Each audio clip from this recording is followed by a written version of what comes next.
자, 여러분들 반갑습니다. 이번 이야기는 시청자 계절님께서 찾아오셨습니다. 오늘 참으로 기이한 이야기가 될 것 같은데 어떤 이야기인지 출발을 해보도록 하겠습니다. 네, 여보세요? 계절님, 네, 안녕하세요, 돌비님. 반갑습니다. 네, 반갑습니다. 네, 오늘 이렇게 또 어려운 자리 해주셔서 감사드립니다. 아닙니다. 네. 저야말로 감사드립니다. 오늘 해주실 이야기가 좀 기묘하면서 기이하면서 또 섬뜩한 부분도 분명히 같이 섞여 있는 것 같아요. 네, 맞습니다. 제가 어린 시절에 겪었던 이야기예요.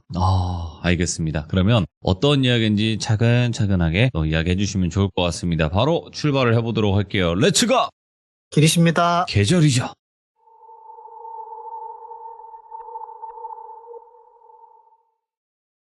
제가 오늘 들려드릴 이야기의 제목은 절에서 죽을 뻔한 아이예요. 되게 좀 기이한 이야기입니다. 제 이야기 제목에서부터 보면 똘비님도 그렇고 기종님들도 이잉할 수도 있어요. 왜냐하면 보통 절이라고 하면은 종교적으로 좀 되게 신성한 곳이잖아요. 절이라 하면 보통 안에 부처님도 계시고 보살님도 계시고 신장님들도 이제 막 지키고 계시는 신성한 장소니까 그곳에서 사람이 죽는다는 거 상상하기가 힘들잖아요. 그리고 심지어 그 절이 문을 닫은 절도 아니었고 정상적으로 운영을 하고 있는 절이었거든요.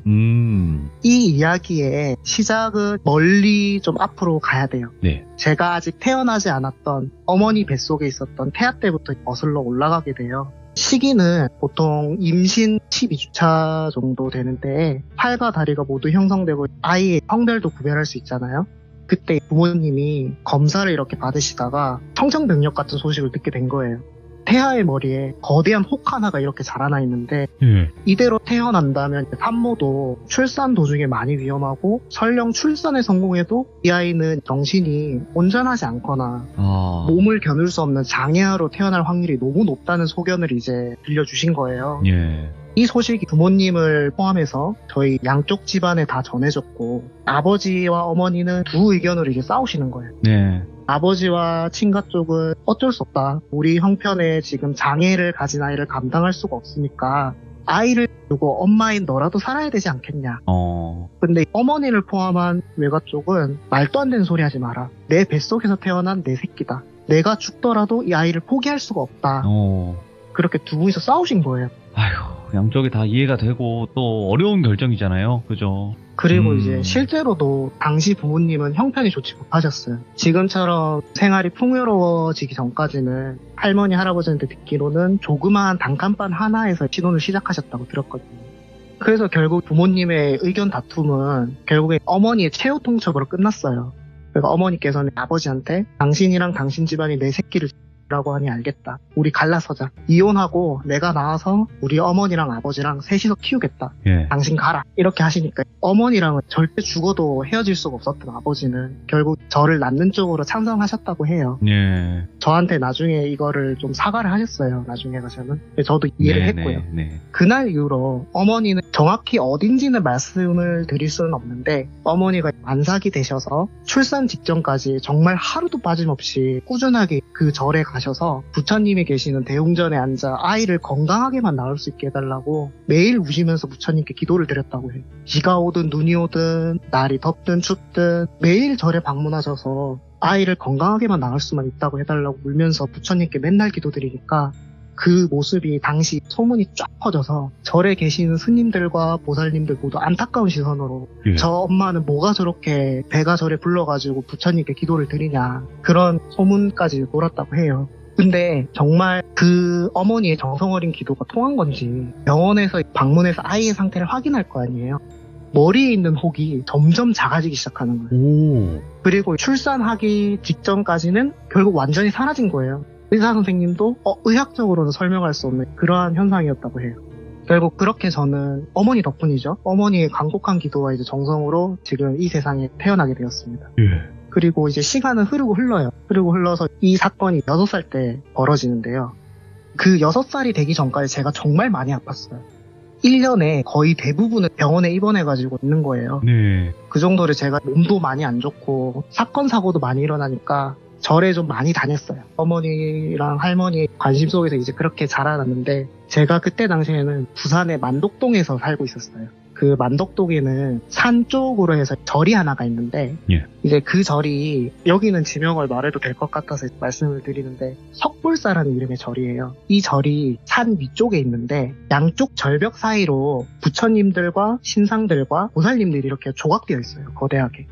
그래서 입소문을 타고 관광객이 해마다 방문할 만큼 조금 웅장함을 자랑한 절이에요. 제가 불교를 깊게 믿는 부모님을 따라서 저도 어린 시절부터 그 절에 방문해서 기도드리고 삼배도 드리고 그랬는데 예. 그 사건이 일어난 날은 부처님이 오신 날이었어요. 바로 석가탄신일이죠. 부처님께 기도를 드리고 보살님들께 기도를 드리고 산신령님께 기도를 드리고 난 다음에 저희 가족은 항상 마지막에 용왕님께 기도를 드리러 가요. 사진에서 오른쪽에 보시면 동굴이 하나 이렇게 있는데요. 그러니까 사진 기준으로 오른쪽이죠. 예. 그쪽이 동굴인데 안에 들어가면은 끝에 들어가면 이제 용왕님을 모시는 석상이 하나 있고요. 그 다음에 그 아래가 낮은 절벽인데 절벽처럼 땅이 이렇게 딱 끊어져 있고 그 아래에는 수로처럼 이렇게 이어져 있어요. 물이 이렇게 차 있는 거죠. 부처님이 오신 날이니까 사람이 정말 많잖아요. 절이니까 다들 기도드리러 오니까 저랑 부모님이랑 3명이서 동굴을 이렇게 들어가는데 네. 저 동굴이 정말 좁아요. 그러니까 성인 2명이 간신히 들어가거든요. 몸집이 작은. 그러니까 제가 먼저 앞장서서 먼저 들어가고 부모님이 저를 뒤에서 보면서 이렇게 따라 들어오신 거예요. 그리고 언제나 했던 것처럼 용환한테 기도드리려고 손을 이렇게 모아서 기도 그 자세를 취하고 여기는 엎드려서 절을 할 수가 없으니까 서서 이렇게 부모님과 함께 삼배를 이렇게 드리는데 제가 그때 항상 마음속으로 숫자를 셌었어요. 1번, 그 다음에 2번 하고 마지막으로 3번 이렇게 하는데 일이 터진 거예요. 제가 아직까지도 기억을 하고 있는데 합장을 하고 눈을 감고 고개를 숙이는데 정신을 차려보니까 물속인 거예요. 뭐야? 빠진 거예요. 그 절벽처럼 나 있는 아래에 그 수로가 있다 했잖아요. 거기 제가 빠진 거예요. 5월달임에도 그 동굴 안에 물이면 너무 차갑잖아요. 예. 그 물 속에서 제가 살아남으려고 막 발버둥을 쳤어요. 발버둥을 이렇게 막 치는데 이게 발이 땅에 안 닿는 거예요. 발이 땅에 안 닿는 게 막 느껴지니까 너무 무서운 거예요. 너무 무서워가지고 어떻게든 살려고 손을 막 휘저으면서 벽을 이렇게 막 짚는데 뒤에 사람들도 난리가 난 거죠. 애가 빠졌으니까. 애를 건져야 된다, 빨리 붙잡아야 된다 이러면서 소리가 들려왔는데 그때 제가 살짝 기억이 조금 애매해요. 아버지의 팔이 제 옷의 뒤쪽 그 옷의 멱살을 잡는 게 느껴졌거든요. 네. 그게 느껴진과 동시에 이제 한 어느 정도 약간 힘으로 줄다리기를 하는 것처럼 이렇게 안 빠지다가 저를 건져내신 거예요. 결국에는. 그게 참 신기했던 게 지금 저는 살이 좀 포동포동하게 쪄있거든요. 네. 근데 그때 당시에는 제가 앞에 말씀드렸잖아요. 제가 좀 아파가지고 몸이 많이 허약해서 다른 애들보다 약했거든요. 또래 애들보다. 몸무게가 별로 안 나가고. 근데 저를 엄청 힘겹게 건져내신 거예요. 결국 아버지는 저를 건져내는데 성공하셨고 저는 죽을 뻔하고 물에 빠져가지고 온몸이 다 젖었으니까 저는 그때부터 하염없이 울기만 한 거죠. 예.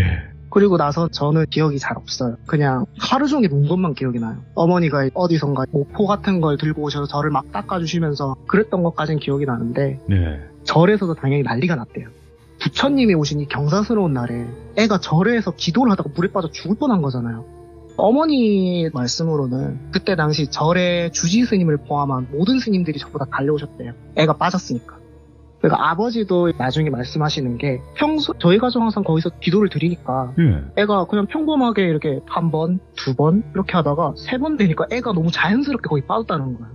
약간 당구장에서 당구를 치면은 공이 이렇게 홀에 들어가잖아요.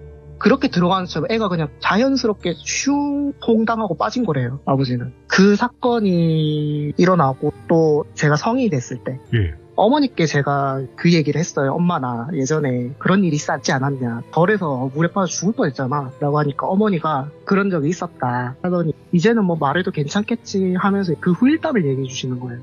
저희 어머니가 그 사건이 일어나고 얼마 지나지 않아서 당집을 방문하셨대요. 저희 어머니가 당집을 정말 싫어하시거든요. 어머니가 좀 영적인 그런 게 있으셔서 그런가 당집에 깃발이 이렇게 흔들리잖아요. 깃발 꽂아주잖아요. 그거만 봐도 머리가 아파온대요, 어머니는. 그런데 아들이 절에서 죽을 뻔했으니까 가신 거예요. 예. 무슨 일이 있나 싶어서. 그래서 방문을 해서 무당이 말을 해주는데 죽을 고비를 정말 잘 넘겼다고 그렇게 말을 했다고 해요. 그러면서 저희 어머니한테 말씀하시는 게 당신 아들 절에서 기도하면서 무사히 태어난 거 아니냐. 근데 그 무사하게 태어나게 해준 것이 부처님의 원력뿐만이 아니래요. 그럼요? 저도 몰랐고 어머니도 몰랐던 사실이었는데 그 절 바로 앞에는 조금 작은 산 하나를 넘어서 동해 바다가 코앞에 있었다고 해요. 예. 그래서 제가 그 얘기를 듣고 알아보니까 실제로 절 넘어 조금만 더 가면은 부산국제여객선 터미널이 있어요. 항구가 있는 거죠. 예. 바다가 있는 거예요, 정말로. 그래서 그 무당이 말하기를 동해의 용왕님께서 저를 무사히 태어나게 해주시는데 많은 힘을 쓰셨다고 해요. 그래서 용왕님이 제가 자신의 아들과 다를 바 없이 생각하고 있었다고 해요. 그러니까 어머니는 이상하잖아요. 그러면은 잘 보호를 해줘야지. 왜 애를 물에 빠져서 죽게 냅두시는 거냐. 그러니까요. 그리고 심지어 애가 용왕님한테 기도까지 드리고 있지 않았냐. 그런데 무당의 대답이 조금 저는 좀 되게 충격적이었어요. 왜요? 무당이 하는 말이 제가 아까 말씀드렸잖아요. 자기 아들처럼 생각하신다고. 자기 아들처럼 생각해서 데려가려고 하신 겁니다. 이 얘기를 듣는데 소름이 돋더라고요. 그래도 제가 이 무당 다음 이야기를 듣고 조금 괜찮아진 게 굳게 마음 드신 계획을 용왕님이 실패하셨으니까 데려가실 마음을 접은 것 같다. 걱정하지 않아도 된다. 그래서 뭘 걱정하지 않아도 되느냐. 그러니까 이제 아드님은 평생 물에 관련된 사고는 발생하지도 겪지도 않을 거라고 했어요. 예. 그 무당의 말대로 저는 지금까지 제가 살아오면서 예. 물과 관련된 사고는 그 이후로 단 한 번도 겪지 않았어요. 물에 안 가신 건 아니고. 아니에요. 저 목욕탕도 가고 워터파크도 가고 수영장도 가고 바다도 가고 계곡도 가고 다 갔거든요. 예. 근데 단 한 번도 그 뒤로 물사고를 당한 적이 없어요. 아, 그리고 이거는 제가 제보 드리진 않았는데 제 친구 중에 무당 친구가 있어요. 아, 예. 그 친구가 말을 해주기를 어찌됐건 저를 데려가려고 하신 거잖아요, 용왕님이. 근데 이게 흔적이 남은 거래요. 용왕님이 이렇게 데려가려고 하시면서 제 몸에 흔적이 남았기 때문에 예. 물귀신이라든가 기타 여러 잡기들은 제 몸에 손을 댈 수도 없다는 거예요. 와, 예. 그리고 이야기는 어떻게 여기서 끝나게 되는데요.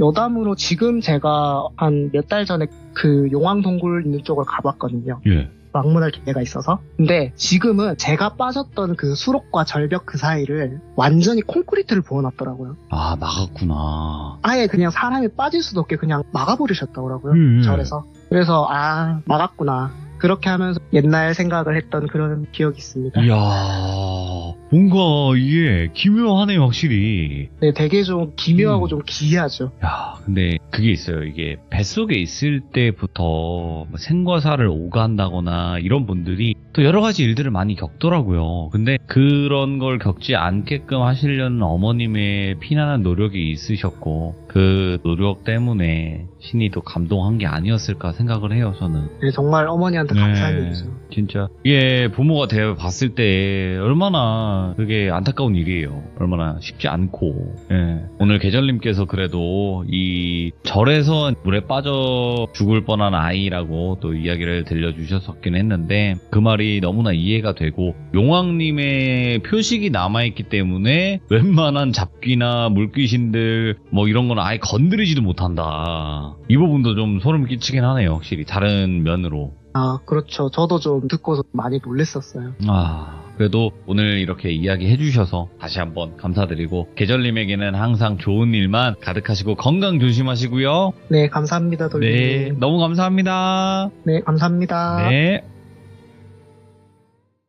자, 이번 이야기는 시청자 키메라님께서 시들무에 처음으로 방문을 해주셨는데 긴장도 많이 되시겠지만 이번 이야기 꼭 해봐야겠다 라고 생각이 드셔서 이렇게 신청을 하게 되셨는데요. 바로 만나보도록 할게요. 네, 여보세요? 키메라님. 아, 네, 안녕하세요. 잘 들으시나요? 네. 네, 아이고, 목소리가 아주 깔끔하게 잘 들립니다. 아, 네, 다행입니다. 네, 아이고, 오늘 그래도 어려운 자리에 함께 해주셔서 다시 한번 감사드립니다. 아, 네네. 네, 키메라님께서 오늘 참여하시게 된 이유가 지인분이 또 겪은 일이 있어요, 보니까. 네. 간단하게 어떤 이야기일까요? 일단 제가 어릴 때부터 알고 지낸 대표님 이야기인데요. 대표님? 네. 네네. 저희 가게 단골 손님이셔가지고 어릴 때 저희 부모님 가게에 근데 최근에 좀 일이 있으셨다고 해요. 그걸 들으신 거구나. 네, 저희 엄마가 들으시고 저한테 이야기를 잠깐 해주셨는데 예. 이게 조금 무서워서 무서운 이야기를 들으신 거구나. 네. 오케이, 알겠습니다. 자, 그러면 키메라님께서 들으신 그 이야기는 어떤 이야기일지 그 대표님의 이야기도 들어보도록 하겠습니다. 렛츠가! 길이십니다. 키메라예요.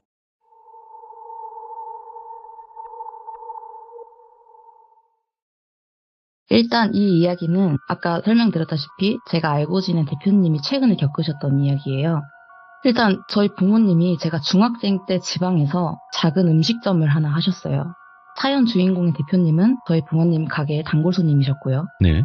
제가 항상 학교 끝나면 그냥 교복 입고서 부모님 가게를 도왔다 보니까 저를 되게 이뻐하셨어요, 대표님께서. 근데 대표님은 이미지가 되게 풍채도 좋으시고 운동도 즐겨 하시고 남성적인 이미지가 강한 분이셨어요. 근데 오래전부터 알고 지낸 분이라서 그런지 저희 부모님이 그 가게를 폐업하고 정리한 후에도 가끔씩 저희 부모님께 안부 전화를 하시더라고요. 제가 성인이 되면서 저희 가족은 다른 지역으로 이사를 가게 됐어요. 그러다 보니까 대표님의 소식은 점점 뜸해졌고요. 대표님의 고향은 그 지방 지역의 변두리 쪽에 정말 말 그대로 논밭 있고 마을 사람들이 몇 안 되는 시골인데요. 몸이 좀 많이 편찮으신 홀어머니가 계신 어머니 댁이래요. 근데 대표님이 결혼을 하시고 나서는 아내분이랑 읍내에서 가정을 꾸려서 살았는데 네. 그 시골과 멀지 않은 곳이라서 어머니 댁에 매일같이 가셔서 병간호를 하셨대요. 근데 꽤 오랜 시간 동안 홀어머니를 그렇게 잘 모시다 보니까 그 마을에서는 소문이 자자한 효자셨어요. 근데 저희 외할머니 댁도 그 부근이거든요. 그래서 몇 주 전에 엄마가 할머니 뵙고 오는 길에 우연히 대표님을 마주쳤다고 해요. 근데 진짜 사람이 이렇게 야일 수가 있나 싶을 정도로 사람이 너무 말라있고 눈이 퀭하니 그냥 풀려 있었대요. 그래서 몰골이 말이 아니길래 저희 엄마는 지나가는 대표님을 붙잡고 인사를 건네셨다고 해요. 저희 엄마를 보시고 대표님도 반갑게 인사를 받으셨고 너무 오랜만이다 보니까 읍내로 같이 이동해서 카페에 앉아서 대화를 좀 하자. 예. 그렇게 해서 카페에 가서 대화를 하게 됐다고 해요. 저희 엄마께서 안부를 물으셨겠죠. 왜 이렇게 말랐냐? 야위였냐? 어떻게 지냈냐? 뭐 이런 안부를 물으셨는데 그 편찮으신 어머니께서 몇 개월 전에 돌아가셨다고 이렇게 이야기를 하시더래요. 예. 그래서 어머니에 대한 애정이 너무 지극한 사람인데 어머니가 돌아가셨다고 하니까 그래서 사람이 이렇게 야위였구나. 힘드니까. 예. 많이 힘들었구나 라고 엄마는 생각을 하셨대요. 근데 대표님이 그 이후에 들려주신 이야기가 너무 충격적이었대요. 왜요? 대표님 어머니께서 돌아가신 거는 약 6개월 전이었고 한두 달간 진짜 힘들게 시간을 보내셨는데 아내도 있고 자녀들도 있기 때문에 좀 마음을 어떻게 잘 추스리고 일상으로 돌아가자 이렇게 생각하고 더 바쁘게 지내셨다고 해요. 근데 기존에 운영하던 회사가 조금 휘청이니까 음식점 하나를 내자 해서 읍내 쪽에 이것저것 임대 나온 가게들을 보러 다니셨대요. 한참 둘러보던 중에 살짝 변두리 쪽에 위치했지만 평수도 어느 정도 크고 방도 여러 개 딸려있는 식당 한 곳을 발견하셨대요. 예. 주차장도 있고 홀도 있고 방도 한 4개 정도가 딸려 있으니까 이 정도면 꽤 괜찮다. 그리고 마침 권리금도 없더래요. 그래서 너무 마음에 들어서 며칠 내에 계약을 바로 하고 가게 안에 전 주인이 쓰던 집기들이나 너무 훼손된 벽지나 이런 것들은 직접 뜯고 수리하고 버리건 버리면서 혼자 돈 안 들이고 열심히 정리를 하셨대요. 예. 근데 이게 한 번 손대다 보니까 일이 조금 커져서 이거 한 달은 해야 오픈할 수 있겠다 생각이 들으셨대요. 그래서 며칠을 수리했을까 어느 날 혼자 뚝딱뚝딱 고치고 수리를 하다가 해가 지고 몸이 너무 고대지니까 4개의 방 중에 좌식 테이블 아시죠? 고깃집 테이블 같은 거 그거 2개 정도 들어갈 만한 작은 방에 들어가서 잠깐 몸을 뉘었대요. 눕자마자 너무 피곤해서 깜빡 잠에 들었는데 이게 뭐 꿈인지 현실인지 머리맡에서 여자 울음소리가 너무 구슬프게 나더래요. 정말 너무 서럽게 울어서 예. 울음소리만 들어도 그냥 가슴이 막 저릿저릿하더래요. 그래서 고개를 살짝 들어서 머리맡을 확인을 하는데 돌아가신 어머니가 머리맡에서 대표님을 내려다보면서 눈물을 뚝뚝 흘리면서 너무 슬프게 울고 계시더래요. 그래서 대표님은 놀랬지만 일단 반가운 마음과 그리운 마음이 막 뒤섞이고 어머니의 울음소리를 들으니까 가슴이 더 막 찢어질 것 같더래요. 엄마 왜 울어? 엄마 왜 울어? 엄마 아파? 왜 우는 거야? 하면서 막 같이 우셨대요. 그렇게 밤새 어머니를 바라보면서 한참을 우셨대요.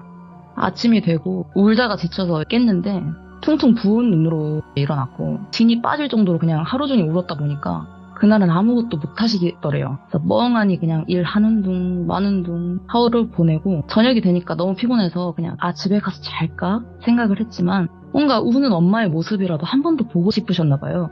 그래서 그 방에 들어가서 다시 잠을 자려고 애쓰셨대요.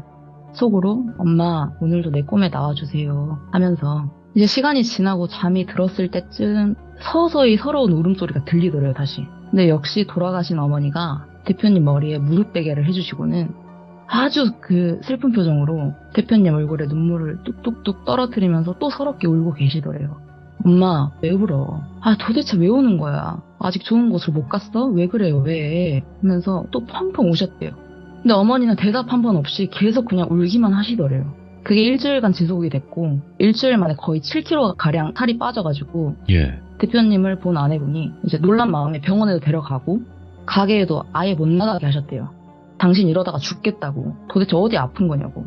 막 걱정을 하면서 집에 눕혀놓고는 아무것도 못하게 하니까 그럴 만도 한 게 먹지도 자지도 못하고 일주일 동안 그렇게 울었으니 몰골이 말이 아니었겠죠. 근데 대표님은 본인 몸도 마음도 너무 힘들지만 일단 어머니가 우시는 게 가슴이 너무 아프더래요. 내가 오늘 가게에 안 나가면 엄마가 텅 빈 방에서 그냥 혼자 우시려나 싶고 막 혼란스러우셨는데 그렇게 아내가 말리고 만류해도 아내가 잠들자마자 몰래 집을 빠져나와서 그 가게로 또 가셨다고 해요. 방에 들어가서 또 잠을 자고 또 어머니를 마주 보고 펑펑 울고 멍하니 하루를 보내다가 잠에 들면 또 우는 엄마를 보고 펑펑 울고를 계속 반복을 하셨대요. 그렇게 2달이 흘렀답니다. 그러니까 뭐 그냥 가게 정리나 수리는 할 수가 없는 상황인 거죠. 몸도 마음도 너무 피폐해졌고 그렇게 2달을 지내니까 30kg 가까이 살이 빠지더래요. 주변 사람들이 못 알아볼 정도로 야위어가고 야. 이제 그쯤 되니까 아내분은 도저히 걱정이 돼서 못 참겠더래요. 그래서 몰래 무당집에 가보셨다고 해요. 근데 대표님이 독실한 기독교 신자시거든요. 그래서 몰래 무당집에 갔는데 가서 자초지종을 설명을 하셨을 거 아니에요. 그렇죠. 남편이 요즘 매일 돌아가신 어머니가 보인단다. 어머니가 매일같이 머리맡에서 우신다고 한다. 남편이 2달째 힘들어하고 있고 뭐 체중이 30kg 가까이 빠졌다. 도와달라. 어떻게 해야 하냐 막 이야기를 하고 있는데 무당이 말을 딱 잘라먹더래요. 그거 엄마 아니야. 오. 이러시더래요. 아내분은 온몸에 소름이 끼치고 막 그래서 무당 입만 이렇게 쳐다보고 있는데 무당은 단호한 표정으로 그거 엄마 아니니까 마주보고 울 필요 없어. 그리고 그 가게 정리하고 나오라고 그래. 거기 터가 안 좋든 뭐 귀신이 장난치는 거든 간에 아주 괴롭히는 방법이 악질인 귀신이니까 기 다 빨려서 죽고 싶지 않으면 가지 말라 그래. 이렇게 말씀을 하시더래요. 이제 너무 무서워지잖아요, 아내분은. 그래서 네. 바로 대표님은 전화를 걸어서 집에서 만나자고 했대요, 당장. 집에서 만나자마자 당신 거기 가지 마라. 그거 어머님 아니란다. 그거 당신 귀신한테 홀린 거다. 위험하니까 당장 가게 다시 내놓고 다른 곳 찾아보자. 이렇게 막 이야기를 하는데 대표님은 믿고 싶지가 않았대요. 그렇게 날 보고 서럽게 우시는데 예. 우리 엄마가 아니라니. 말도 안 된다고 우리 엄마일 거라고 막 울분을 토하고는 밖에 나가 차에 시동을 걸고 이 심란한 마음을 어떻게 진정시키고 머릿속을 막 정리를 하고 있는데 정신 차려보니 자기가 어느새 그 가게를 향해서 가고 있더래요. 아내가 말했던 무당의 말이 계속 귀에 맴도는데 자기는 그냥 엄마가 너무 그리워서 미치겠고 그게 정말 엄마일 수도 있다는 생각에 사로잡혀서 그냥 계속 보고 싶더래요. 가게가 눈에 보일 때쯤 아내한테 전화가 왔대요. 전화 받자마자 아내가 딱 한마디 하고 그냥 전화를 끊어버리더래요. 예. 어머님은 절대 당신을 힘들게 하지 않았을 거야. 그렇게 말을 했대요. 예. 그 순간 뒤통수를 세게 맞은 듯한 기분이 들었대요. 그렇게 착하고 한평생 나의 행복과 건강만 빌면서 사셨던 어머니가 매일 나타나서 내 가슴을 찢어지게 하고 이렇게 병들게 만드실 리가 없더래요. 근데 막상 그렇게 생각하니까 그 가게가 갑자기 막 음침해 보이고 오. 뭔가 으스스하더래요. 예. 그래서 그날은 그냥 집에 돌아가서 푹 주무셨다고 해요. 집에서는 그런 일이 없고 그냥 꼭 가게에서 잘 때만 그쯤 되니 뭔가 이상하다 싶더래요. 그렇게 혼란스러운 채로 며칠 동안 고민을 하다가 가게를 내놓기로 마음을 먹었대요. 네. 내가 2달간 본 엄마의 모습이 정말 그리운 돌아가신 어머니든 아님 귀신이든 어쨌든 내 아내와 자식들이 있으니 내가 이렇게 미쳐있으면 안 되겠구나. 그렇게 생각이 들었대요. 그렇게 마음 먹고 며칠 뒤에 밝은 낮에 가게 안에 두었던 이제 대표님 물건들이 있었을 거 아니에요. 이걸 정리하고 빼오자 해서 가게에 들어가셨대요. 하나하나 정리하고 짐을 막 챙기고 있는데 갑자기 졸음이 막 쏟아지더래요. 뭔가에 이끌리듯. 그래서 그 방에 이끌려서 가서 진짜 몸을 걸치듯 들어가서 잠이 들었대요. 1시간 정도 잤을까? 머리맡에 어머니가 또 앉아 계시더래요. 대표님이 며칠 동안 안 와서 그런지 엄청 서러운 소리로 엉엉 소리를 내면서 눈물을 막 뚝뚝뚝뚝 흘리시더랍니다. 계속 대표님 눈을 마주치면서 슬픈 표정으로 그렇게 서럽게 우시더래요. 막상 또 엄마의 모습을 보니 가슴이 너무 또 아파 미치겠더래요. 마음 약해지지. 그쵸. 그래서 또 한참을 막 우신 거예요, 엄마를 보고. 그러다가 며칠 전 아내가 했던 말이랑 무당이 했던 말들이 뇌리를 싹 스쳤대요. 한참 울다가 뚝 멈추고는 울고 있는 어머니를 빤히 바라보다 용기 내서 말을 했대요. 너 우리 엄마 아니지? 예. 근데 그 말을 하자마자 그렇게 슬프게 울고 있던 어머니의 표정이 막 일그러지더니 막 박수를 치면서 깔깔깔깔 막 숨이 넘어가게 웃더래요. 그냥 얼굴은 막 일그러진 채로 미친 듯이 고개를 막 흔들면서 입을 쩍 벌리고는 박수를 막 신나게 치면서 막 웃더래요. 비웃듯이 그냥 미친 여자처럼. 그걸 보고 누가 멀쩡하겠어요. 기절한 건지 뭔지 그냥 눈 떠보니까 아직 뭐 밤도 아니고 그냥 해가 져가고 있는 저녁이었대요. 뭐 짐이고 뭐고 그냥 무서우니까 뛰쳐나와서 급하게 집으로 가셨대요. 그 가게는 며칠 뒤에 사람들이랑 같이 들려서 정리를 하고 집으로 돌아온 뒤부터는 그렇게 어머니의 흉내를 내던 귀신이 보이지 않았다고 해요. 대표님은 그게 의문이래요. 아직도 그게 자신이 만들어낸 엄마를 그리워하는 그런 것 때문에 생긴 환상인지 아니면 정말 귀신이라는 게 그 턱귀신이라고 하죠. 자기한테 장난을 쳤던 건지 모르겠다고 했대요. 저희 엄마한테. 예. 이제 뭐 저희 엄마를 마주쳤던 건 그 돌아가신 어머니 댁 그 우시던 그 어머니 댁 정리를 하기 위해서 가셨다가 마주친 거라고 해요. 우연히. 그래서 며칠 전에 엄마가 안부를 좀 묻고자 연락을 하셨는데 뭐 다시 건강도 조금씩 회복 중이고 괜찮아지고 있다고 하더라고요. 예. 진짜 뭐 대표님이 본 게 어머니를 그리워해서 만들어낸 환상일까? 아니면 무당의 말대로 악하고 잔인한 귀신의 장난이었을까? 여기까지. 야. 근데 이 가족 그 모습을 흉내내는 귀신들은 많이 있거든요. 근데 그 목적이 그냥 말 그대로 그냥 전기만 빨아먹으려고 그런 걸지 그 이상의 무언가가 있을지는 모르겠지만 그게 참 뭔가 악독하네요. 네, 너무 잔인하지 않나요? 그러니까 네. 그걸 너무나 쉽게 무너질 걸 아니까. 그쵸. 야, 근데 키메라님이 말씀을 굉장히 잘하시네. 아, 근데 너무 아쉽네. 혹시 뭐 키메라님이 겪은 거나 아니면 가족분들이 겪은 이야기 뭐 짤막한 거라도 뭐 하나 없겠죠? 감사하죠. 이건 뭐 근데 결론이 없는 이야기인데 괜찮아요. 이제 저희 아빠가 낚시를 굉장히 좋아하세요. 근데 흔히 많이 들어보셨을 거예요. 물귀신. 근데 뭐 뭔가를 확인했다. 예. 뭐 뭔가를 당했다. 이런 건 아니고 밤낚시를 그렇게 좋아하셔서 저희를 할머니 댁에 맡겨놓고 엄마 아빠가 오붓하게 밤낚시를 하러 여행을 갔다고 해요. 근데 막 낚시를 하려고 하는데 그날따라 물고기도 안 잡히고 돌아가자. 숙소로 돌아가자 해가지고 저수지 쪽이었는데 차를 몰고 숙소로 향했대요. 근데 저수지 옆에 좀 으스스하잖아요. 가로등도 몇 개 없고 긴 도로가 이렇게 쭉 펼쳐져 있었는데 그날따라 안개도 많이 끼고 아 으스스하다 하고 가고 있는데 저 멀리 절대 거기는 뭐 민가가 없는 곳인데 흰 물체가 하나가 보이더래요. 예. 네, 사람같이. 그래서 아 우리가 진짜 무섭다 생각하니까 저런 게 보인다 하면서 혹시나 저게 뭐 귀신이더라도 무시하고 도망가자. 그게 점점 가까워질 거 아니에요. 근데 그게 딱 커브길 정도 갓길에 서 있었는데 아빠가 한쪽 팔을 이렇게 내밀고 운전을 하고 있었는데 네.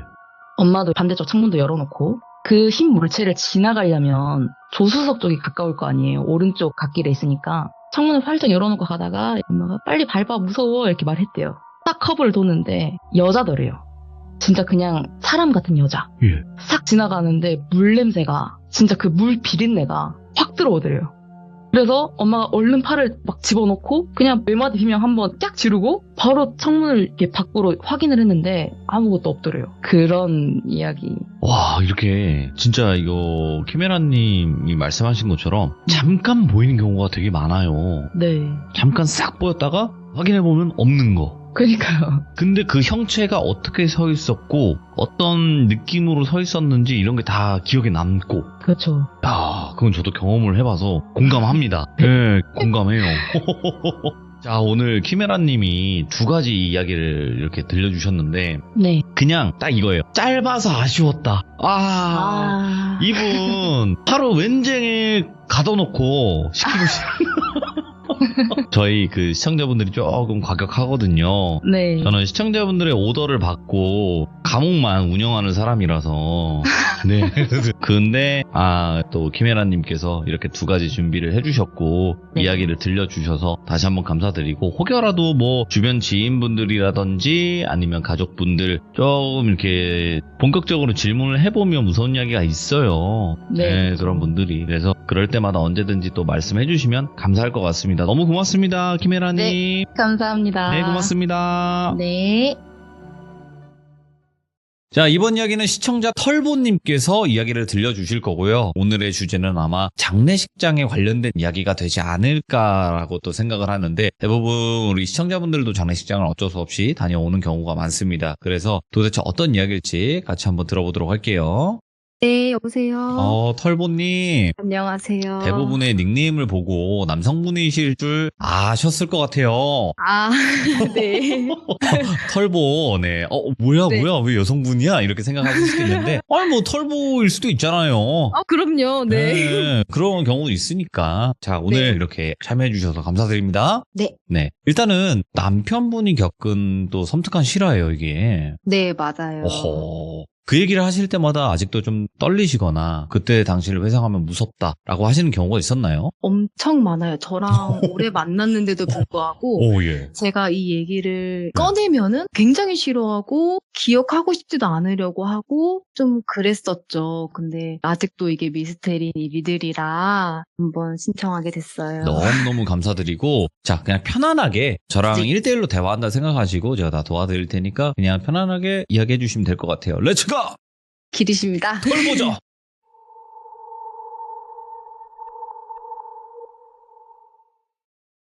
이거는 제가 겪은 게 아니라 저희 남편이 몇 년 전에 실제로 겪은 경험담이고요. 어느 때와 같이 일을 하는 날 친구에게 전화 한 통이 걸려왔어요. 할아버지가 갑작스럽게 돌아가셨다라는 연락을 받고 장례식장을 가야 하는 상황이었는데 연락을 받은 친구들 한 4명 정도가 모여서 당연히 갑자기 연락을 받았으니까 저녁 늦게 일이 다 끝나고 출발을 하게 됐겠죠. 평소라면은 오랜만에 만났겠다 술도 한 잔씩 먹고 왔을 텐데 장례식장이 지금 현재 살고 있는 곳이랑도 굉장히 멀 뿐더러 내일 일에도 지장이 없어야 하기 때문에 술도 안 먹고 한 새벽 3시? 굉장히 늦은 새벽이죠. 다시 도착했다고 해요. 원래 저희 남편은 장례식장을 갔다 오면 뭐 마트든 편의점이든 뭐 일부러 사람 많은 곳을 다녀오고 꼭 현관문 앞에서는 부모님께서 미신일 수도 있겠지만 뭐 소금을 뿌려주신다거나 뭐 성수를 뿌려주시면서 기도를 좀 해주신다고 했어요. 네. 근데 그날은 새벽이기도 하고 너무 늦어서 너무 피곤했겠죠. 그러니까 뭐 한 번은 무슨 일 있겠어 하고서는 그냥 쓰러지듯이 잠이 들었다고 해요. 어허. 근데 그 뒤로 이상한 일이 계속 일어나기 시작하더라고요.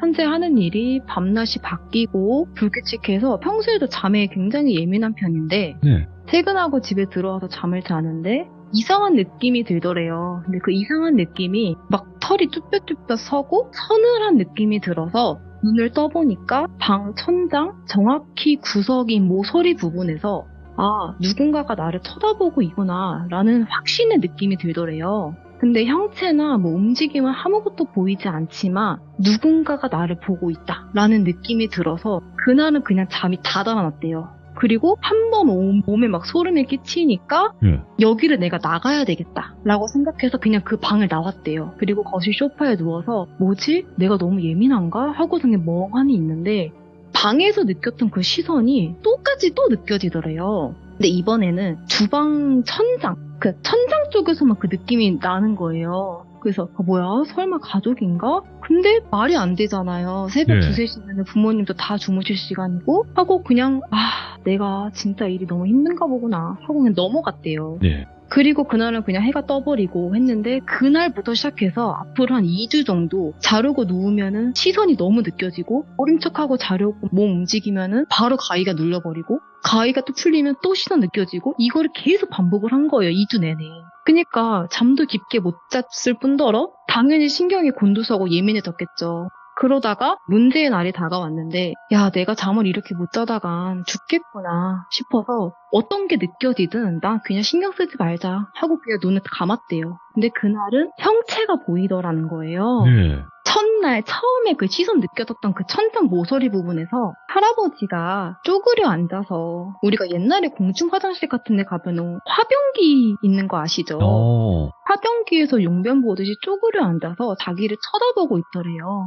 근데 그 불이 꺼지고 그 새벽에 그 밤인데 그 눈이 마주친 거죠. 근데 형체가 보이는 게 그날이 너무 처음이라 몸이 그냥 굳고 공포감이 온몸을 휩싸여서 그냥 보기만 했대요. 근데 그 형체도 쉽게 다가오지도 않았고 남편을 헤어지도 않았대요. 그러니까 너무 무서워서 그냥 해가 뜨려면 몇 시간 지나야 되고 내가 이 집엔 당연히 있을 자신이 없어서 그냥 집 밖으로 뛰쳐나왔대요. 그리고 평소에 일하던 사무실로 왔는데 사무실에 와서도 말이 안 되는 거잖아요. 그러니까 자꾸 생각해봤자 좋을 게 하나 없고 나는 진짜 아니야 내가 이상한 거야. 내가 이상한 거 하고서는 그냥 막 평소보다 일도 더 하고 게임도 밤새 하고 막 그렇게 했대요. 근데 이런 생활을 더 이상 할 수 없겠다는 생각이 들어서 부모님한테 그동안 있었던 일을 다 털어놓았대요. 어머님 제가 요즘 너무 이상한 일이 일어나는데 자르고 누우면 자꾸 이상한 게 보여요. 도와주세요 라고 이제 도움을 청한 거죠. 근데 가만히 부모님이 듣다가 성당을 데리고 가셨대요. 근데 어렸을 때부터 원래 천주교 신자였는데 학업이랑 바쁘다는 핑계로 성당을 자주 못 갔었대요. 근데 그날은 남편도 너무 힘드니까 부모님이 가자고 해서 그냥 아무 말 없이 따라가고 뭐 기도도 하고 오랜만에 뭐 그러니까 마음도 편해지고 너무 안심이 됐다 하더라고요.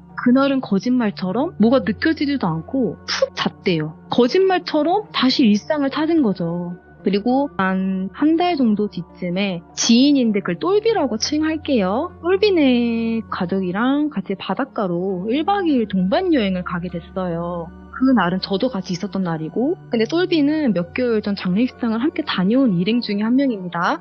일행들은 이런 옷이나 이런 거 다 정리하고 네. 똘비랑 남편은 근처에 저녁거리를 사러 수산시장을 가게 됐어요. 근데 가기 전에 저희가 여행을 간 길이니까 잘 모르고 해서 펜션 사장님께 가까운 수산시장이 어딘지 알아보고 있는 것을 확인하고 출발했다고 해요. 근데 해는 니엇니엇 해지는데 아무리 기다려도 남편이 안 오는 거예요. 저희 일행을 눈여겨보는 사장님이 다가와서 물어보시더라고요. 왜 안 오시냐? 저희가 뭐 더 준비해드리려고 하는데 왜 안 오세요? 라고 묻길래 제가 뭐 가는 길에 뭐 커피라도 마시고 오나 봐요. 이러고 말하는데 사장님의 반응이 너무 찝찝했어요. 그때 고개를 갸우뚱하고 굉장히 미심쩍 하시면서 아무리 초행길이라고 하지만 너무 가깝고 여기 큰 길 나가면 바로 보이는 데다 라고 하면서 이상해 하시는 거예요. 그리고 1시간쯤 지나서 돌아왔어요. 돌아와서 왜 이렇게 늦었냐 라고 물어보니까 똘비랑 남편 다 계속 이상해. 계속 이상해 이런 말만 하는 거예요.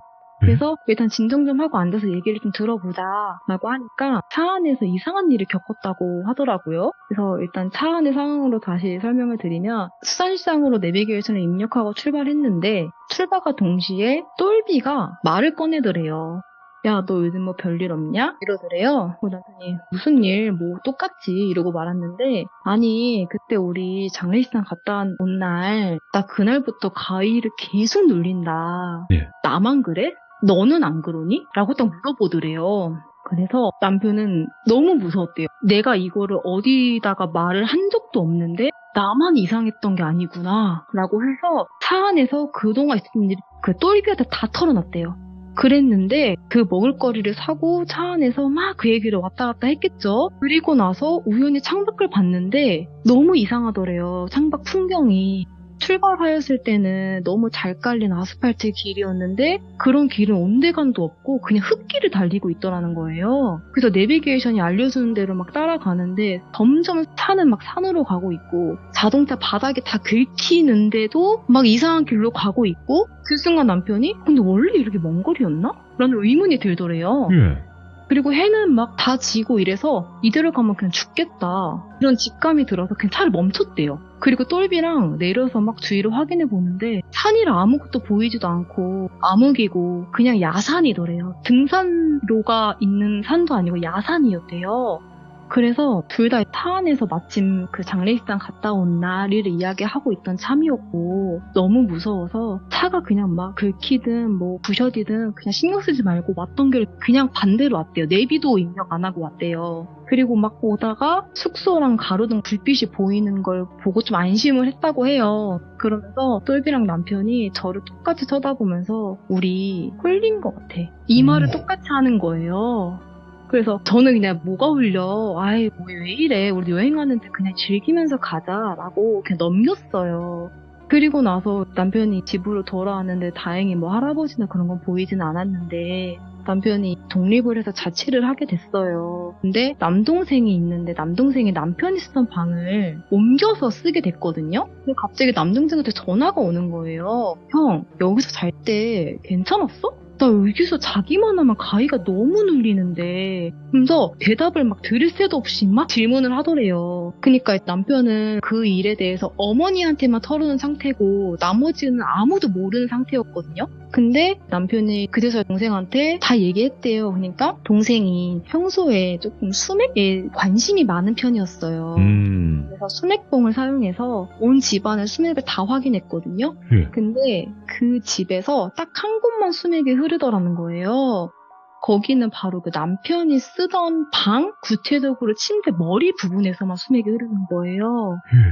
그래서 내가 중심이 잘못됐나라고 또 해보고 또 해봤는데 결과는 똑같았어요. 그 뒤로 남편이 쓰던 방에서는 아무도 안 자고 현재는 그냥 사용하지 않는 창고 위주로 옷이나 물건을 보관하거든요. 예. 그리고 몇 개월 뒤에 저랑 남편 둘만 충청도로 또 놀러 가게 됐어요. 네. 그 바닷가로 또 놀러 가게 됐는데 운전하고 가다가 풍경이 너무 익숙하길래 제가 물어봤죠. 여기 혹시 우리 와본 적 있나? 라고 물어봤어요. 근데 여행 계획은 대부분 제가 다 하는 편이라 남편은 숙소가 어딘지도 모르는 상태였고 남편도 막 밖을 보다가 그때 여기 우리 똘비랑 놀러 왔었잖아. 여기 숙소가 거기 근처일걸? 라고 하니까 막 확인을 했죠. 근데 정말 500m도 안 되는 정도의 그때 묵었던 숙소의 그 동네였던 거예요. 그런데 너무 이상했어요. 제가 운전해서 가는데도 도로가 너무 잘 깔려있고 건물도 많고 가로등도 다 있고 그때 길을 헤맸다는 것 자체가 이해가 안 돼서 제가 되물었죠. 왜 그렇게 늦게 온 거냐. 이거 말이 안 된다라고 하니까 남편도 진짜 모르겠다. 왜 차에서 똘비가 그 얘기를 꺼낸지도 모르겠고 내가 내비게이션을 한두 번 사용해 본 것도 아닌데 그때는 나도 모르겠다. 그냥 모르겠다라는 말만 계속 하더라고요. 아직까지도 그 일에 대한 이 실마리가 풀리진 않았거든요. 근데 제가 그때 얘기만 하면 너무 힘들어하고 한숨부터 쉬면서 아예 안 들으려고 하기도 하고요. 제가 그때 그 남편의 얼굴을 보면 얼굴이 하루하루 다르게 수척해가고 예. 네, 잠을 못 자서 너무너무 괴로워하던 기억이 아직도 생생히 나거든요. 예. 그래서 앞으로는 장례식장을 다녀오면 그냥 바로 집으로 귀가는 절대 안 하고요. 무슨 일이 있어도 소금이나 뭐 성수 이런 거 아니어도 어디든 꼭 들렸다가 오려고 하는 습관 같은 게 생겼다고 할까요? 야. 네. 괜히 그런 게 아니에요, 이게. 네, 저도 뭐 괜찮겠지라고 했는데 남편의 일을 옆에서 너무 다 겪고 듣고 보고 했잖아요. 네. 그러니까 이게 괜히 그런 게 아니구나라는 걸 또 한 번 깨닫는 일이었습니다. 야, 이게 너무 이야기도 잘하시고 이거 털보님은 귀신 보신 적은 없나요? 저는 예. 귀신을 직접적으로 보지는 않았지만 예. 저는 좀 꿈에 굉장히 예민한 그런 기질이에요. 그래서 꿈을 잘 꾸시는구나. 네, 그래서 다음에는 제가 털보님이 아니라 털보 신부라고 할까요? 라고 해서 제 사연을 한 번 더 신청해서 소개드리고자 합니다. 그럼 털보가 남편이었어요? 털보가 남편이에요. 얼마나 털이 많으시길래, 예. 아우. 야, 상남자시네. 그래서 이거구나. 털보님이. 네, 맞아요. 그러니까 내 남편의 사연을 대신 전달하는 거니까 일단 털보. 그 다음에는 네, 털보 아내. 그쵸, 털보 마마라고 해도 되고. 네. 알겠습니다. 오늘 그래도 털보님 아내분께서 털보 마마님께서 그래도 네. 남편분 대신에 이야기를 이렇게 깔끔하게 잘 전달해 주셔서 다시 한번 감사드리고 또 다음번에는 좀 섬뜩하고 또 길게 이야기해 주셔도 되니까 편하게 해주세요. 네, 감사합니다. 네, 고맙습니다. 네.